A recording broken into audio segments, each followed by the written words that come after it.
Welcome to Move the Chains with Jonathan Rivers on Fox 54, sponsored by Realtree. Here's your host, Jonathan Rivers. Let there be football. And welcome to the show. It's your boy, Jonathan Bam Rivers. Week 0's in the building. It is here. College football started. I'm so excited about it, and I know you are too. So listen, we're going to get to a little fact or fiction today. That's right. I've got some topics that I want to discuss, and I'm going to tell you simply in my mind, are they fact or are they fiction? And I know I'm going to ruffle some feathers. It's just who I am. And then we'll go from there. Hey, second down, we don't have your social media questions today because we have a very special guest. Phillip Dukes, national recruiting analyst from On3 Media and good friend of mine, will be our guest today in second down. You don't want to miss his take on the Auburn Tigers and their recruiting philosophy under Hugh Freeze. And also, he's been able to talk one-on-one with Coach Prime in Colorado. We'll get his thoughts on the state of that program as well. And in my nonsense narrative, there's a coach in college football who's probably one of the top 3 or 4 coaches that a lot of people consider to be on the hot seat. It's not just nonsense, it's dumb. I just put it that way. So I'm definitely going to hit that. And in my final drive, I'm going to make sure that you don't do one thing after weeks 0 and 1 in college football. And you want to make sure you listen to me. All that and more right here on Move the Chains, but you know how we do it. Let's kick it off with first down. All right, so I think this is going to be a very, very interesting segment because there are a lot of things that people love to discuss when it comes to the landscape of college football. So I thought, what better way to break it down than do a little fact or fiction? So let's go ahead with the first statement we have right here. Dillon Gabriel is the best replacement at quarterback for Bo Nix at the University of Oregon. This is completely fact. And I want you to look at the stats and see, you might look at his total yards, 3,600 total yards, 30 touchdowns and 6 interceptions, and you might simply say that Dillon Gabriel is a walking first down or a walking touchdown. All those things can be true, but you really know why I really think Dillon Gabriel is the best replacement for Bo Nix? It's because I understand what Dan Lanning is doing at the University of Oregon. Remember, this is a guy who was the defensive coordinator at Georgia before taking the head coaching job, and he had the best defense in the country at Georgia, was able to be a part of a couple of national championship teams before moving to Oregon. But I think he's been recruiting with a purpose, especially at the quarterback position, because what was Bo Nix coming from Auburn? A 4-year starter. Ended up with the most starts ever as a collegiate quarterback. And now you go and get Dillon Gabriel, who started his career at Central Florida and then moved on to Oklahoma where he had 2 good years, and now he's going to be the starter at Oregon. 59 of the 60 games that Dillon Gabriel has been a part in, he started. You can't tell me that Dan Lanning doesn't understand that experience matters, especially in college football, and especially when you have a landscape of people who are using the transfer portal and teams are seeing people come left and right. It brings stability, it brings high acumen at the most important position on the field, and it also brings production. So for my money, based on who Oregon is and who they're trying to be in that sophisticated offense, in that run and gun offense where they still will power you through the tackles because they like to run the football under Dan Lanning and have that identity as running the ball as well, Dillon Gabriel to me is the best replacement for Bo Nix, and I think you'll see Oregon not just contend for a Big Ten championship this year in their first year in the conference, but of course contend for a national championship. All right, now my next statement that I want to bring you guys here. FSU will have a 2023 hangover. See, this is fiction. Now, I'm not saying Florida State necessarily wins the ACC. I think it'll be a 3-team race between Florida State, Clemson, and Miami. And I know there are some people that are high on Virginia Tech for a multitude of reasons, but I think it'll be between those 3 teams. So if Florida State doesn't win the ACC or they don't make the college football playoff, I won't necessarily say it's because of a hangover, because this is what I'm looking at with Mike Norvell. Remember, this was a hire that wasn't necessarily celebrated by the fan base at Florida State when it happened. But all he's done is win the ACC and compete at a high level and build this program. I talked about Steve Sarkisian in at Texas. You can mirror that with Florida State. He has been able to build his program, and it's not his fault that Jordan Travis got hurt last year. I'll continue to say this. Florida State deserves to be in the college football playoff. And if you're looking at this video and you're saying, well, look at what Georgia did to Florida State. 1, I think Georgia was better. 2, we understand the amount of players that didn't play for Georgia State so they can get ready for the draft and get ready to move on. That's not an excuse. That's just the fact of the matter. Florida State hit the transfer portal hard, especially from the SEC. The SEC was its biggest transfer grounds for Mike Norvell and this Florida State program. So offensively, and then bringing in DJ Uiagalelei from Oregon State, who also played at Clemson, who's familiar with the landscape of the ACC, I don't think you'll see a hangover from Florida State. They'll be competing for an ACC title, and if they don't win the ACC, don't be surprised if they earn an at-large bid in the college football playoff or finish somewhere in the top 15 in my estimation. All right, now moving forward, Clemson is no title contender. This is also fiction. These last two statements. One, I'm telling you that I feel like the ACC will be a whole lot better than it's been in recent memory. But why are people so down on Dabo and Clemson? Because he hasn't won a championship since 2018. Doesn't matter that he's won two. Clemson is a team, and I've talked about this before, that hasn't been a transfer portal team like some programs. And these are teams under Dabo Swinney. When you look at the two times they won a national championship, Deshaun Watson, Trevor Lawrence, transcendent quarterbacks. Well, remember, he had to recruit those guys, right? He had to bring those guys in. So it's not like Dabo hasn't been a good recruiter. This is a team that will have one of the best offensive lines in the country. They've got about 14 returning starters on both sides of the football.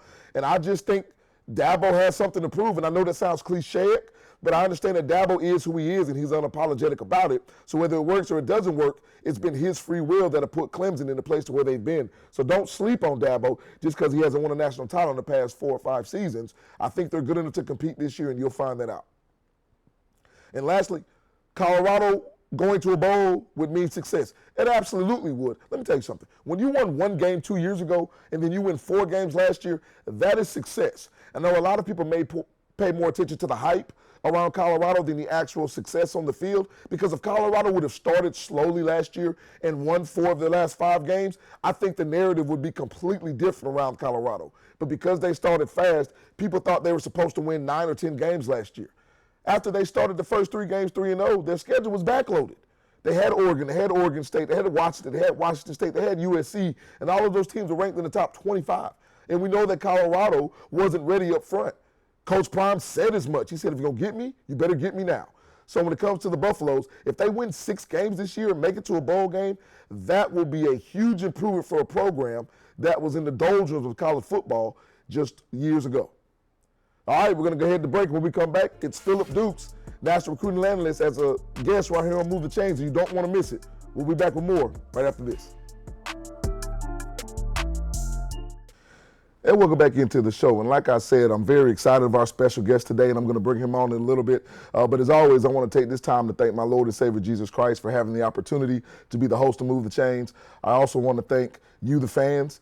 You make sure that everything goes here. You make sure that you provide me feedback, and you watching is truly a blessing, so I appreciate it. And absolutely, last but not least, I want to give a shout out to the best production crew in the business. Making sure that Move the Chains runs smoothly every single week is not an easy thing.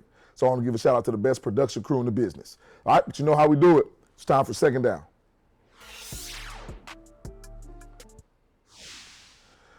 All right, so I want to introduce a very special guest. He's a friend of mine and also a fellow Auburn alum.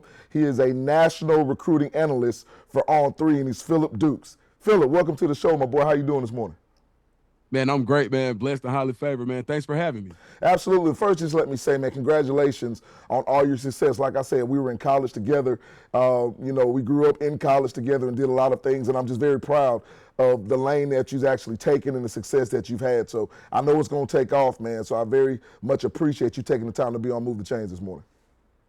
For sure. And with that same sentiment, man, just a big shout out to you for everything you've been able to do, from the motivational speaking to even raising a guy who I need to have on my show, and your son, who's an excellent football player, man. So big shout out to you, too, as well. Absolutely. Well, let's get into it, man. Your lane is recruiting. We all know that recruiting is the lifeblood of college football. So let's talk about what's going on the Plains and Auburn with Hugh Freeze. A lot of people are very excited with their recruiting class coming in, especially this freshman recruiting class. We talk about the Cam Colemans, the Perry Thompsons, Bryce Caves of the world. And he's done a good job of recruiting within the state of Alabama, which is important. Talk to me about your take on Auburn and Hugh Freeze and their recruiting up to this point. I think what Hugh Freeze did when he came to Auburn was he intentionally tried to put a fence around the state of Alabama, and I think you're seeing the results in the fruition of his efforts. When you think about a guy like Cam Coleman in previous years, he was a guy that probably would have went to Clemson. When you look at the recruiting efforts at Central Phoenix City, a lot of those guys weren't going to Auburn for a while. So being able to get a guy like Cam Coleman was really important. I think he was very intentional about it. When he first got there, I think in the previous regime, a lot was made about Brian Harsin not visiting high schools, and that was the first thing that Hugh Freeze wanted to attack. And with those efforts, one guy that you didn't mention that had a really good fall camp was Malcolm Simmons, another guy from Alabama who could play both sides of the ball. Right now, he's playing wide receiver. He's probably one of the most freakish athletes on Auburn's team now, and that includes Karam Coleman and Perry Thompson. So when you look at the job that he did on a high school level in the state of Alabama, right now, I believe I think he has 9 of the top 11 players committed to Auburn in the state of Alabama. I think he's done a heck of a job, and I think that whenever you've seen Auburn be successful and be in the national title hunt, they've had a ton of guys from Alabama, and they've done a really good job of keeping guys home. Absolutely. And Auburn, listen, according to a lot of different rankings, but if we're talking about 247, they're ranked 10 in recruiting for 2024. And that's best for 5th in the SEC. What's your take on that when you're so good in nationally recruiting, but you're in such a loaded conference where you may be the 5th best team in recruiting? How does Auburn overcome that?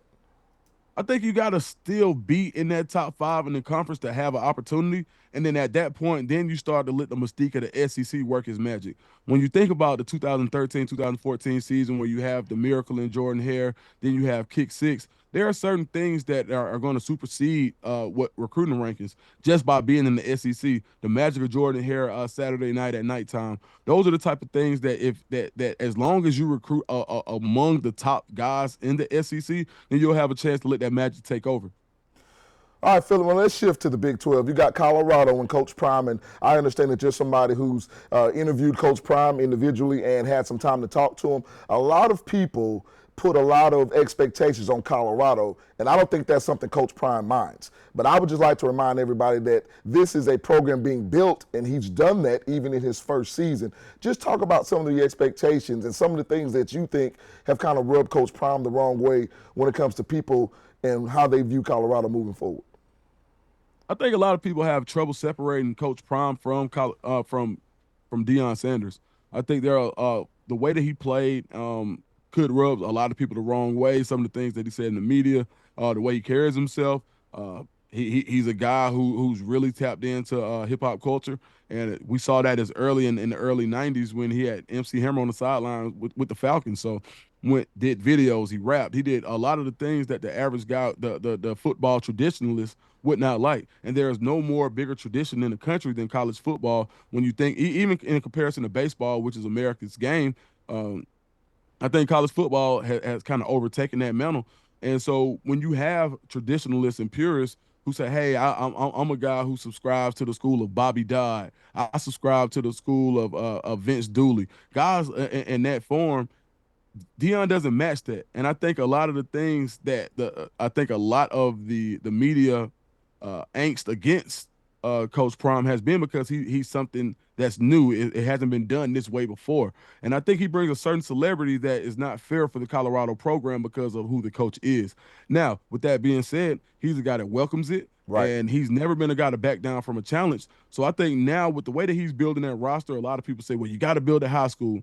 Well, he knows that because of the spotlight that's on Colorado, he doesn't have an opportunity to wait. So I think that his method for going to the portal and getting guys with documented production, I think last year a lot of people really overlooked the fact that he did have a 3-win increase from a 1-win team. Exactly. And when you're coming from the doldrums, it's hard to actually a 1-game improvement is better. But getting 3 that first year and now being able to have an opportunity to get to that 7-win range, possibly even 8, I think the pressure that comes along with Deion Sanders makes him really take that approach where it's saying, I got to get guys who already have done it, who understand college football, who I don't have to develop as much as I will have to develop a team full of high schoolers, and they'll be ready to play. So I think they're looking towards having a great season, and I'm really interested to see how they perform. No, you and me both, brother. Hey, Phillip, listen, man, I really appreciate the time that you took today. I know you've got a lot of things that you got to do, so I'm going to let you go. But, hey, throughout the season, we'll definitely have you back on as a guest. God bless everything that you do, my brother, and I'll talk to you soon, all right? Man, thanks a lot. See you soon, brother. Absolutely, man. All right, and we'll be back when we'll move the chains. My favorite segment of the show, it's Nonsense Narrative. We'll be back right after this. And we'll go back in to move the chains. Hey, it's time for my favorite segment of the show, and I'm not going to delay any longer. It's time for the Nonsense Narrative. Ohio State, one of the best programs in college football. Nobody's going to deny that. So if you're not going to deny that, you're still going to sit here and tell me that Ryan Day's on the hot seat. Ryan Day's on the hot seat. This is what I listen to people who do this for a living say. And you're going to say, well, he hasn't won a national championship. Well, let me use Jim Harbaugh as an example of why Ryan Day isn't on the hot seat, right? Because I'm going to go ahead and make this comparison. Jim Harbaugh was at Michigan for 9 seasons, won his first national championship last year, then went to L.A. to be the head coach of the Chargers.